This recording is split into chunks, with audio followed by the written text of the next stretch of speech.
حضرت ابو ہریرہ رضی اللہ عنہ سے روایت ہے کہ رسول اللہ صلی اللہ علیہ وآلہ وسلم سے دریافت کیا گیا کہ کون سا عمل سب سے افضل ہے۔ آپ صلی اللہ علیہ وآلہ وسلم نے فرمایا، اللہ اور اس کے رسول پر ایمان لانا۔ کہا گیا، اس کے بعد کون سا؟ آپ صلی اللہ علیہ وآلہ وسلم نے فرمایا کہ اللہ کی راہ میں جہاد کرنا۔ عرض کیا گیا، پھر کیا ہے؟ آپ صلی اللہ علیہ وآلہ وسلم نے فرمایا، حج مبرور۔ صحیح بخاری حدیث نمبر 26۔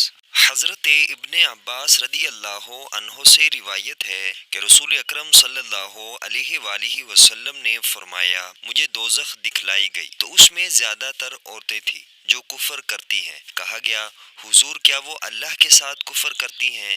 آپ صلی اللہ علیہ وآلہ وسلم نے فرمایا کہ خاوند کی ناشکری کرتی ہیں اور احسان کی ناشکری کرتی ہیں۔ اگر تم عمر بھر ان میں سے کسی کے ساتھ احسان کرتے رہو، پھر تمہاری طرف سے کبھی کوئی ان کے خیال میں ناگواری کی بات ہو جائے تو فوراً کہہ اٹھیں گی کہ میں نے کبھی بھی تجھ سے کوئی بھلائی نہیں دیکھی۔ صحیح بخاری حدیث نمبر 29۔ حضرت ابو ہریرہ رضی اللہ عنہ سے روایت ہے کہ نبی پاک صلی اللہ علیہ وآلہ وسلم نے فرمایا، منافق کی 3 علامتیں ہیں: جب بات کرے تو جھوٹ بولے، جب وعدہ کرے تو اس کے خلاف کرے، اور جب اس کو امین بنایا جائے تو خیانت کرے۔